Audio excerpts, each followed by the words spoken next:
Thank you very much, Vice President Sara Duterte. Please take your seats. Senate President Juan Miguel Zubiri and the other honorable members of the Senate, House Speaker Martin Romualdez, and members of the House of Representatives here present, Executive Secretary Lucas Bersamin, and the members of the Cabinet, other distinguished guests, ladies and gentlemen, good afternoon.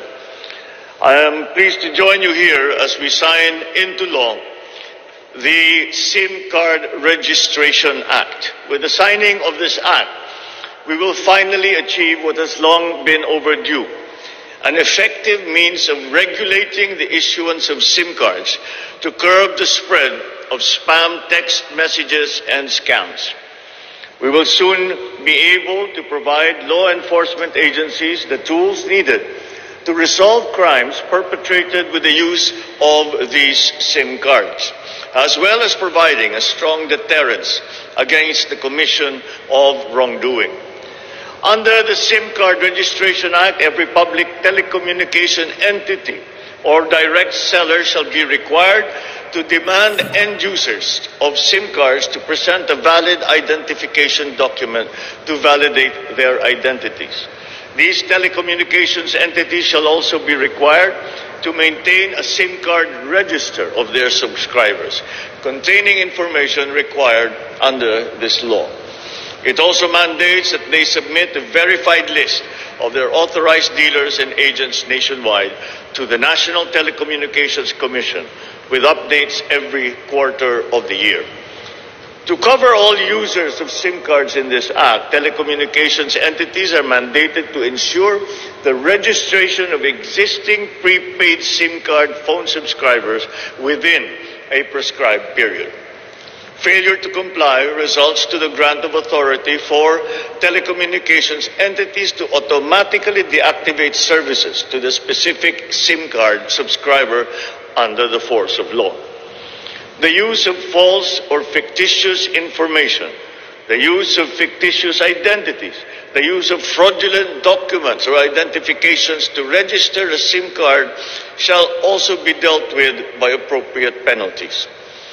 Crucially as well, included in this crucial piece of legislation are provisions that make paramount the protection of confidentiality and data privacy rights of subscribers, which shall begin to take effect at the point of sale.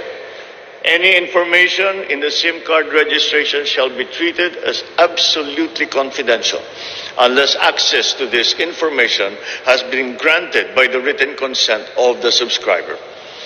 These public telecommunications entities shall only be required to disclose information contained in the SIM card upon a duly issued subpoena or order of a court upon finding of probable cause. They can likewise be compelled to do so upon written request from a law enforcement agency in relation to an ongoing investigation, that a particular number is used in the commission of a crime or that it was used as a means to commit an unlawful act. Appropriate penalties shall be imposed for any breach to this confidentiality due to negligence, for spoofing a registered SIM card, for the selling of stolen SIM cards, and for the sale or transfer of a registered SIM without complying with required registration. So I commend the legislators from the House and from the Senate for coming up with this timely and necessary law. It is the first legislative measure that successfully passed the approval of the bicameral panel of both houses in the 19th Congress. Truly, the legislation is going to be welcomed by many of our people, especially now, with reports of the commission of various crimes using mobile phones, including proliferation of text scams and spam. Indeed, with the signing of this law, we set the important tone that it is our national policy to ensure that technology shall only be used to improve our people's lives.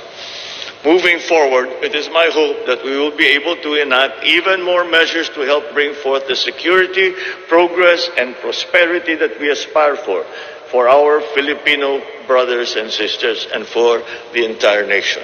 Thank you at mabuhay tayong lahat. Magandang hapon po sa inyong lahat. Thank you, Mr. President. A round of applause, please.